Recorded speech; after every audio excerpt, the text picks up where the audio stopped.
SJC-11774, Commonwealth v. Kirk P. Camblin. Thank you.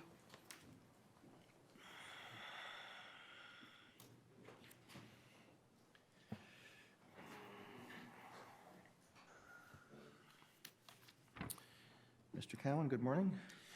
Good morning, Mr. Chief Justice, Associate Justices, and may it please the Court. My name is Andrew Piltzer Cowan, and I represent the appellant Kirk Camblin.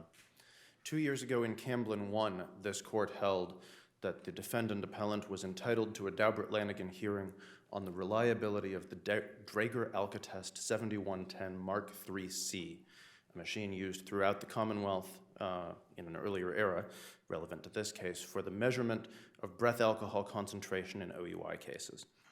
And the court in Camblin 1 specifically directed that the district court determine, among other things, whether the machine could reliably isolate and measure the concentration of ethyl alcohol in a subject's breath as distinct from other alcohols or any other of the 250-some-odd molecules present in human breath. The question today is whether the district court abused its discretion in holding that the machine was reliable, and the answer must be yes for 3 reasons. First, that there was no evidence in the record before the district court that the theories or technologies by which the Alcatest purports to be able to specifically isolate the concentration of ethanol to the exclusion of all others had ever been either based on a testable hypothesis or tested in fact within the meaning of the Daubert-Lanigan standard. Second, the certifications from the U.S. National Highway Transportation Safety Administration and from the French National Laboratory for Metrology and Assay, upon which the Commonwealth and the district court both relied, neither met the standards established by this court in Camblin 1, nor the definition of peer-reviewed testing as that has been used throughout the Daubert case law since 1993. And finally, because the Commonwealth elected, for apparently budgetary reasons, to omit a temperature sensor from the machine that would correct for errors intrinsic in the assumption rather than measurement of the temperature of subject breath. Is it my understanding that in Daubert-Lanigan, the courts have said that here are the factors, but the government or the proponent of the evidence doesn't have to satisfy every single factor? It's a totality test, correct? That's correct, Justice Gaziano. The 5 factors proposed by the Daubert court and endorsed by this court in Lanigan are non-exclusive totality of the circumstances test. So in the Commonwealth's brief, they characterize our argument as saying that the 5 factors all had to be satisfied, and that's not what we're saying. What we're saying is that taking the 5 factors in the totality of the circumstances, the district court abused its discretion in the ultimate finding of reliability. And there was a credibility determination, correct, as well? If you look at the district court's findings on the record, there isn't really a credibility determination on the issues that we've briefed in this court. I thought he said that I heard from the expert, and I found the expert credible, the government's expert. Right. So I want to distinguish between the issues we raised in this court and a couple of issues we raised below and didn't pursue in this court. But the code is out, right? Right. The software issues are out, and there really was a credibility contest between the experts. The district court credited the Commonwealth's expert, and we didn't feel that that was an issue we could advance in this court. As to the hardware and technology issues between Dr. Berry, our expert, and Hans-Uli Reiser, the representative of the manufacturer, the court credited both experts' testimony. So there wasn't really any factual issue on which Justice Sullivan said, well, I believe Reiser and I disbelieve Berry. What it really came down to was the issue of how has this machine been tested and how does this technology work in terms of the ability to distinguish between ethanol and other molecules. So both Berry and Reiser said that neither of the 2 main sensors in this machine, neither the infrared sensor nor the electrochemical or fuel cell sensor, can independently distinguish between ethanol and other alcohols and other molecules that would absorb 9.5 micron infrared light or that would trigger the fuel cell sensor. Both of them agreed that the fuel cell itself was developed by trial and error and not the subject of any sort of worked out theory that you could look up in a science textbook or a science journal. Reiser, however, testified on behalf of the manufacturer and the Commonwealth that the machine is able to distinguish between ethanol and other molecules in human breath by means of these two proprietary technologies, secret technologies that Draeger has developed, trade secreted, and relies upon as the only manufacturer in the world that uses them to maintain its market share. And those are the so-called delta algorithm and the kinetic footprint algorithm. The delta algorithm essentially says if you compare the infrared and the fuel cell readings and they're different by some threshold amount, the machine is supposed to reject the test. The kinetic footprint, something that Mr. Reiser essentially said was discovered by accident in the development of the fuel cell, that they think the fuel cell reacts in a different time frame to different molecules. Now, these both sound like attractive theories, but Daubert-Lanigan requires more than sounding Yeah, attractive. but you're skipping the first step, which is whether there needs to be a Daubert-Lanigan, right? The legislature has said these tests are admissible, right? And the legislature can override rules of evidence. Justice Kafka, that argument was disposed of by this court in Camblin 1 2 years ago. That was the central argument in Camblin 1. The Commonwealth had argued based on the legislation and the regulations, and the judge had found that argument, that no Daubert-Lanigan hearing was required because it was statutorily admissible. This court rejected that argument and remanded for a Daubert-Lanigan hearing, which is what brings us here today. In your argument that the machine is unable to determine ethanol versus other substances, aren't you really saying that the breath test in general, not just this machine, is not valid, and that's not supported by case law throughout the country? Thank you, Justice Gaziano. That is not our argument. So one of the things that was in Dr. Berry's uncontroverted testimony was this distinction between a spectrometer measuring breath across the 9.5 micron infrared spectrum versus a photometer, which is what's in this machine. A spectrometer, similar to the GCMS results we see in drug cases, similar to an electropharogram that we would see in a DNA case, generates a fingerprint of a molecule. It says you have peaks and valleys, and a scientist, or at this point even a machine, can interpret that fingerprint and say, this is ethyl alcohol, this is heroin, this is cocaine. That's not what's contained in the Draeger Alka-Test machine, however. This is a photometer which detects merely how much light is absorbed at one specific wavelength. And both Mr. Reiser and Dr. Berry agreed that that is not specific to ethanol, both because it absorbs other alcohols, as this court held in Camblin, the machine has to be able to distinguish, and because there are substances that absorb across the 9.5 and across the infrared spectrum, such as water vapor, dust, and smoke. And I know you can answer this question because you're well-versed in this technology. Is the Draper machine at issue here the only machine that uses this photometry or photometer measurement, or do they all use the more accurate, as you called it, spectrometer, or if I'm pronouncing that right? I don't know that that was in the record, Your Honor, and I guess the point of my question is, sure. to the extent that you're saying that all breath tests are out, all breathalyzers are junk science, do they all rely on the same type of technology as the machine at question here? So although I want to be careful to say that I don't think it's in the record, my understanding is that at least some number of other breath test machines used in the country also rely on photometers. What I couldn't tell the court... There is a New Jersey case on this machine. There is a New Jersey case on this machine, and one of the issues that was discussed by this court in its Camblin 1 opinion 2 years ago was the Commonwealth and the district court had advanced the idea that our arguments were disposed of by the New Jersey Supreme Court opinion in State versus Chun. And this court rejected that argument largely on the basis that we are making arguments that were not before the Chun court.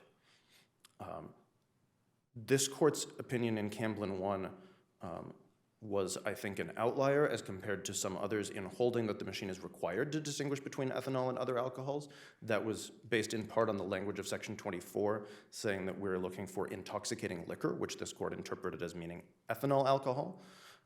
Certainly one of our issues with the government testing that the state relies on is that the federal regulations used in the NISHDA testing define alcohol as consisting of ethanol, methanol, isopropyl alcohol, and all of these other alcohols collectively, that this court has said the machine has to be able to parcel out and say, how much ethanol are we looking at? So our argument, Justice Gaziano, to go back to your central question, is not that breath alcohol testing can never be reliable, and is not that we're not seeking to have this court overturn earlier opinions that said breath alcohol testing could be acceptable. What we're looking at and what the record in this case deals with is the specific technologies underlying the Draeger Alka-Test 7110 Mark IIIC. There's nothing in the record, and I personally don't know what technologies Intoxilizer or breathalyzer or any other device use to distinguish between ethanol and other molecules that might trigger their photometer sensor at 9.5 microns. There may be other technologies that do that. In this case, there was 3 years of discovery litigation for us to even learn how this machine works, because these are things that are considered proprietary to the various manufacturers. I had thought the judge had credited the testimony of the Draeger engineer that there were, even if there was something close to a 9.5 micron level, if it was not ethanol, there would be other ways to distinguish it from ethanol, especially when you used the two methods of detection, the fuel cell and the infrared. Thank you, Your Honor, and I'd be happy to talk about that. So I'll address a procedural point and then a technical point. Procedurally, neither the district court nor this court can rely solely on crediting the manufacturer's engineer when he says, "Don't worry, it works." Okay, I don't think that's really what the district court did here. I think we go a little beyond that. But the Daubert court and the 11th Circuit in Nelson versus Freightliner and the appeals court in Reedy all say that we can't simply take the ipsy-dixit, the say-so of an expert that their methods are reliable. So we have to turn to an evaluation of whether the district court validly exercised its discretion or abused its discretion in evaluating the purported methods by which the Alka-Test distinguishes between ethanol and other interfering substances at 9.5 microns. Okay, so that gets to the technical point. And I want to address the technical point under the Daubert factors. Has it been tested? Is it based on a reliable theory? Is there a known or proposed error rate? Is it subject to publication and peer review? And here the only testing, which I want to talk about in a moment, is this National Highway Traffic Safety Administration test and the French test. The LNE is the national lab that tests it against the standards promulgated by the OIML. That was what was in the record before Justice Sullivan. The Commonwealth in its brief introduced 6 scientific articles that were not before Justice Sullivan and are not part of the record, but those articles find some susceptibility to interfering substances, so I wanted to highlight that. In terms of a worked out testable theory for how this works, there's no evidence that this is anything other than a trial and error theory that Draeger has come up with and they think it works. In terms of the testing by these 2 labs, National Highway Traffic Safety Administration explicitly does not test the machine's ability to distinguish ethanol from other alcohols. OIML, or rather the LNE, which is the lab that actually does the testing, does test for isopropyl alcohol, but they test it as a pure substance. So this was something that Reiser acknowledged and that Dr. Berry discussed in detail, that what they're introducing into the machine is, let's give it some isopropyl alcohol alone and see if it throws an error or see if it accepts the test and spits out an erroneous result because of that isopropyl alcohol. What this test does not do, that Dr. Berry testified it should do and Reiser didn't really contradict, is mix up a bunch of different things, feed them into the machine together and see what it does, because human breath is a mixture of 250 different compounds. And Dr. Berry testified, and Reiser didn't contradict, that some of these so-called interfering substances will elevate one sensor but not the other, others elevate the second but not the first. And so when you have a mixture of different interfering substances, such as you may find in human breath, you'll have some differences that average out in situations that confound the machine. And one of the articles that the Commonwealth appended to its brief found just that when 1-propanol, 2-propanol, or isopropanol was introduced to the machine in combination with ethyl alcohol, that it triggered a falsely elevated result.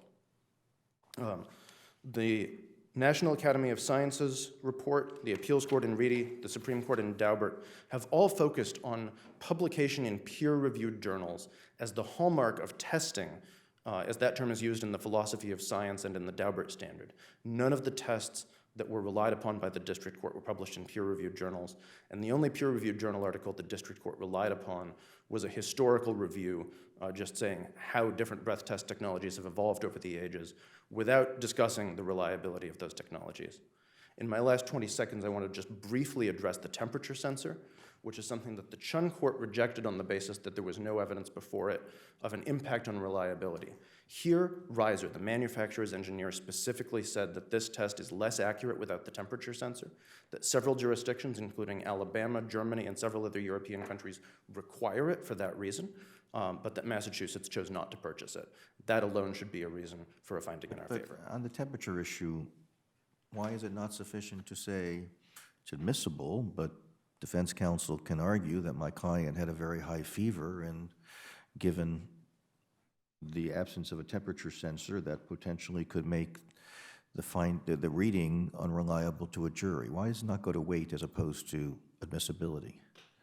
Because it's a fundamental question, Chief Justice Gantz, of the reliability of the machine, which is the Commonwealth's burden as proponent of the evidence to establish.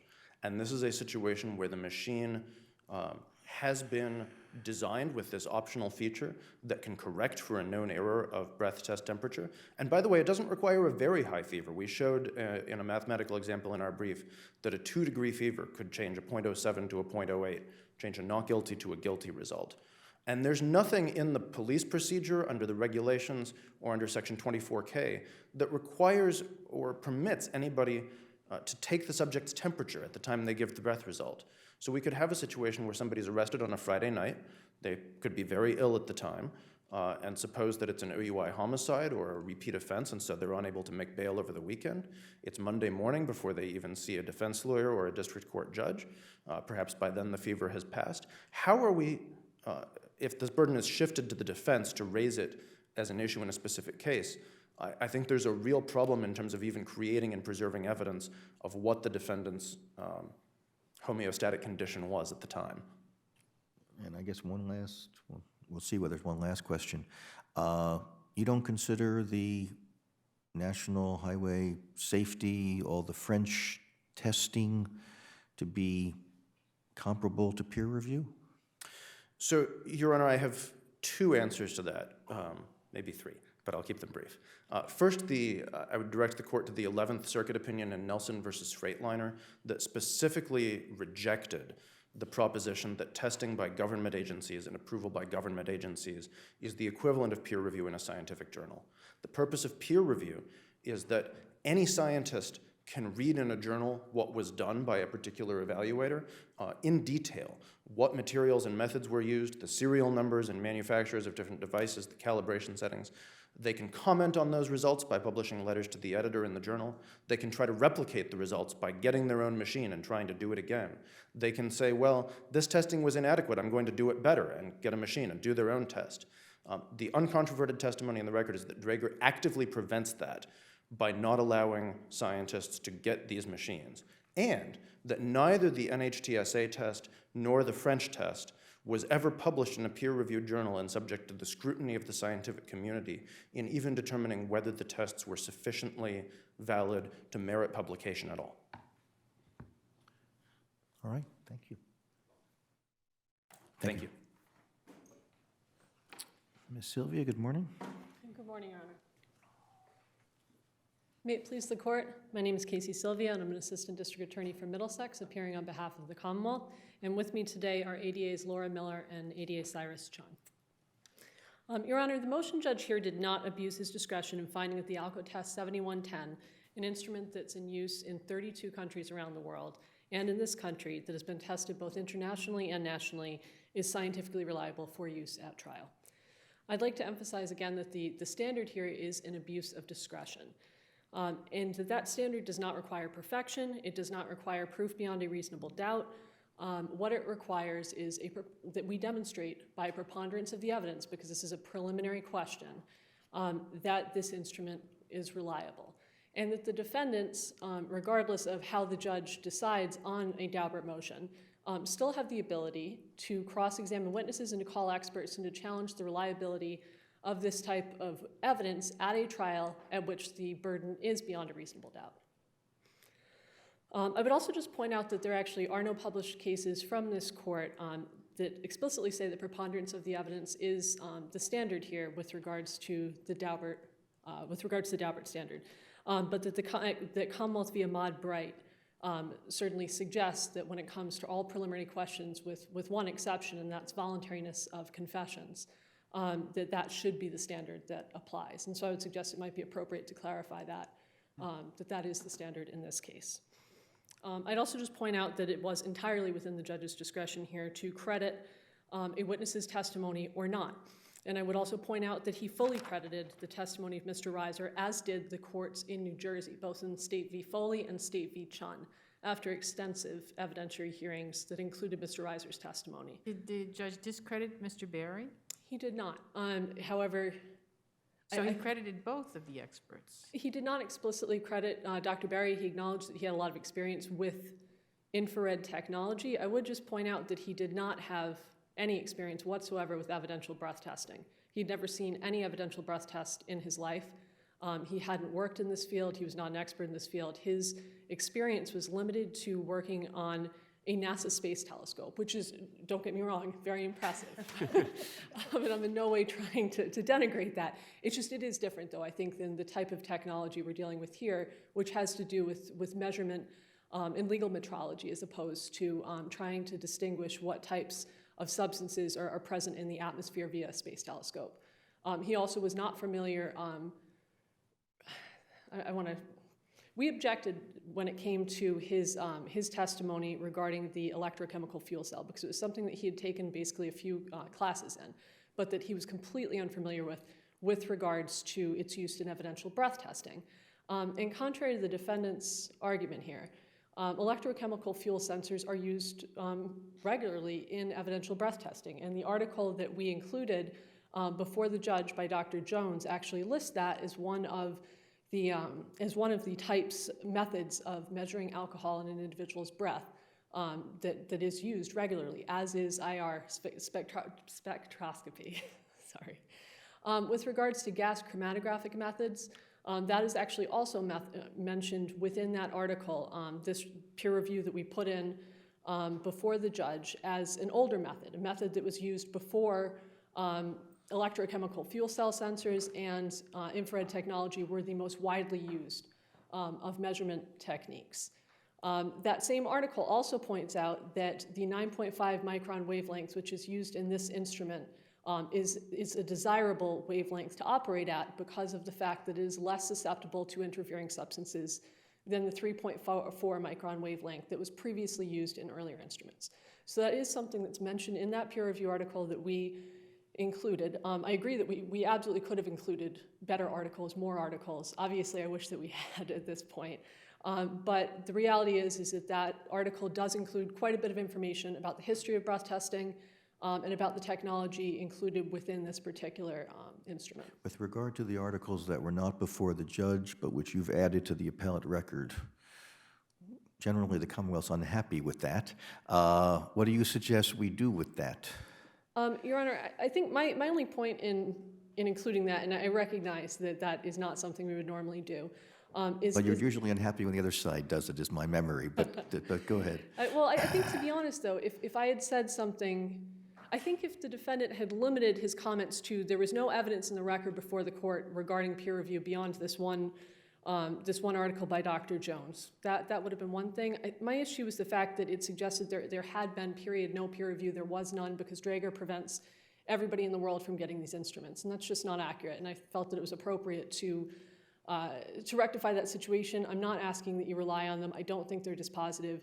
I did think that it was something that was not accurate. And could we rely on them like we do every time a defendant submits them? I think it could be one factor that you could consider the same way that you might consider articles in some of your other opinions. I seem to recall other opinions, for instance, a case out of Cambridge recently that included some studies that were not presented by either side before the lower court. So I do think it's something that you can include. I don't think it's dispositive. I don't think it's necessary, but it is one factor, and so I present it for what it's worth, which may not be a lot at this point. Okay. No, I mean, I was just interested. What do you say with regard to his point that peer review, well, I guess there are two issues. One, is it your view that peer review testing is required in order to be admissible? And the second question is, regardless of the first answer, is the government testing, including the French testing, sufficiently different from peer review that it would not qualify? So, Your Honor, I think that, no, first of all, the answer is that peer review is not required. None of the 5 factors are required. It's a non-exhaustive list.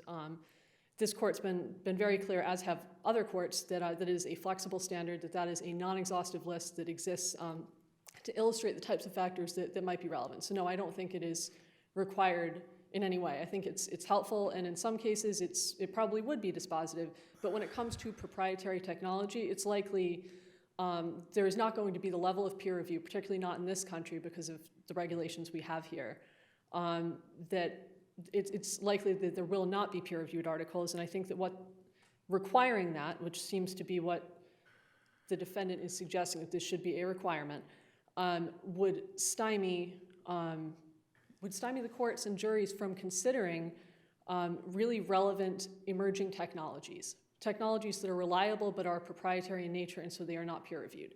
And I think that would include a lot of things that we rely on in our daily lives. For instance, I know that ADA Chung used to work with the air traffic control system, and he tells me that is entirely proprietary, and yet that is something that we obviously all rely upon. Even the components in many of our cars, the components of our cell phones are obviously proprietary. And so I think what we would do is, if we were relying on peer review as this absolute requirement, what we would do is we would exclude a lot of reliable and relevant evidence from juries. Well, asked another way, the general acceptance by the relevant scientific community is considered to be sort of the primo test, right? I mean, I think that was the original test, and yes, I mean, that's certainly enough on its own. Right. But, I mean, if you meet that, generally speaking, that's generally considered enough, right? Yes, that's correct, Your Honor. So general acceptance by the relevant scientific community would mean what's the relevant scientific community, and does it include government agencies who do the testing? Your Honor, I think it absolutely does. And I apologize for not answering the second part of your question initially.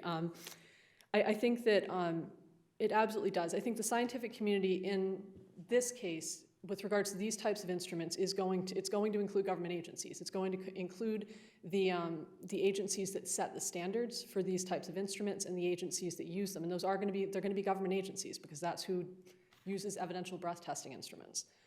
So I think that has to be the relevant community here, because those are the people that rely on this technology. I would point out, with regards to the 5 factors, that I do think that we've met all of them. That with regards to general acceptance, that assuming that is the relevant scientific community, that we've demonstrated that there's been testing done by OIML, which is the International Legal Metrology Organization. It's actually not affiliated with any government. It's a consortium of scientists that set standards for various types of legal measurements. And that's something that Hans-Uli Reiser testified to, and he explained that's what OIML does. So this isn't actually, when we keep saying the French testing, the testing in this case with regards to this instrument was done in France. But OIML is an independent organization that sets legal standards when it comes to scientific instruments of a variety of different kinds, things like thermometers, for instance, speedometers, and obviously breath testing instruments. It also obviously passed the standards that are set forth by NHTSA, and it's passed the standards that are set forth by 32 different countries. And so I would say that it does enjoy general acceptance in the relevant scientific community. Whether it can be or has been subjected to testing, I would say that obviously it has been subjected to testing, and that it can be. The reality is that we could always do testing differently, and again, I think that what the defendant is focusing on here is not the standard. It's not whether we could do these tests differently or whether he could think of better ways to do them. It's whether or not it can be or has been tested. And it has been, and it has passed those tests. Whether it's been subject to peer review and publication, I think that we talked about that a little bit. I do think, truthfully, that it's hard to argue that these different international organizations are equivalent to peer review. But I do think, in some ways, that is the case, that this does stand in place of peer review because it has been reviewed by so many different organizations around the world. Whether or not there's an unacceptably high known or potential rate of error, NHTSA and OIML both employ the same margin of error, which is 0.005 or 5%, whichever is greater with regards to these instruments. So there is a margin of error that's included within all of the testing that has been done. Sorry, 0.005? Or It's not 5%. 0.005? Or 5%, whichever is greater. Oh, it was greater, okay, because okay, Right. I wasn't, okay. Right, and that's contained within the documentation in our record appendix, and it's also contained within the testimony of Mr. Reiser, who explained what that margin of error was. And whether or not the instruments are governed by recognized standards, I would say obviously yes they are. The recognized standards are set forth by the National Highway Traffic Safety Administration and OIML, along with other agencies around the world. So I would suggest that we have met all 5 of the factors, although meeting all 5, of course, is not necessary. And I would also just briefly address the temperature sensor. Mr. Reiser actually said on redirect that this does not impact the overall reliability of the instruments. He testified to that on redirect. Obviously, this optional breath temperature sensor is something that this company does market. And this exact issue was addressed by the New Jersey Supreme Court in State v. Chun. There was a great deal more evidence, incidentally, before the court on this issue in State v. Chun. And what they found, of course, was that this went to the weight and not the admissibility of the evidence in question. They pointed out that there was no support within the record, which was extensive, for the proposition that a rise in breath temperature, not core body temperature, but breath temperature, raises blood alcohol levels or breath alcohol levels. And that a person under a 0.08 would have to have a temperature. It's breath temperature? So it's end exhaled breath temperature as opposed to core body temperature, and that's the reason why when the defendant points out that 34 degrees Celsius isn't equal to what our core body temperature is assumed to be, which is 98.6, right? 34 degrees Celsius is the end exhaled breath temperature, which is different than your core body temperature. And so your breath temperature, you would actually have to have a fever. The New Jersey Supreme Court included this in their decision in Chun. They figured out, doing the math, that you would have to have a temperature of 4.5 degrees Fahrenheit or 2.5 degrees Celsius. So it's not just... Sorry, you have to have a body temperature of 2.5 No, degrees? no, an elevation. You have to An have a fever. elevation, because if you had 2.5, you probably would not be able to breathe. Exactly, right. Okay, so 2.5 Celsius is about 4 degrees Fahrenheit? 4.5 Fahrenheit. Again, that's according to the New Jersey Supreme Court. And So basically, you'd have to be in the realm of 102.5. right, and what they found, and what I think was appropriate, is that there's no evidence whatsoever that this is a common occurrence, that there are a lot of people driving around. Then why do they sell this add-on? I think it's optional. It's required by a few places. I think it's required by Germany. It's required by Alabama. This is not in the record, but Alabama is not renewing that. The next time that they're upgrading their instruments, they're not renewing that. It's something that they offer as an add-on that they think improves the accuracy. But as the New Jersey Supreme Court points out, breath alcohol content actually tends to underestimate your true blood alcohol content. And that's because of sort of the premise, the principles on which these instruments are based tends to do this. The partition ratio that the instruments use of 2100 to 1, and we have a lot of articles in our original record appendix that demonstrate this, that this actually, the partition ratio used actually underestimates true blood alcohol content.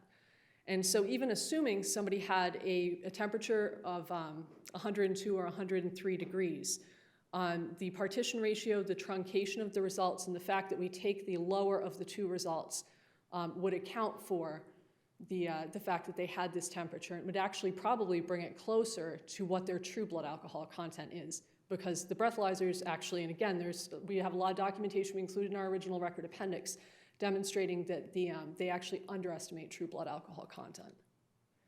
So if I were a superior or district court judge and I have evidence before me that the defendant at the time of the police station appeared to have a fever and even perhaps had a fever of 102.5, what do I do?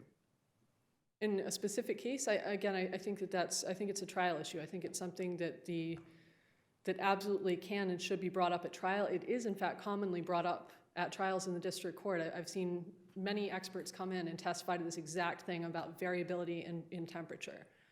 So I would suggest that really it doesn't impact the overall reliability of these instruments. It really goes to the weight of the evidence in individual cases. And would it warrant a jury instruction? No, I don't think it would as a matter of law. I think it's something that would be up to, I mean, it may be honestly that a defendant in that case would want to have a bench trial. But no, I don't think it would warrant a specific jury instruction. If there are no further questions from the panel, I would just ask you to affirm Justice Sullivan's decision finding the Alco Test 7110 to be reliable. Thank you. Thank you.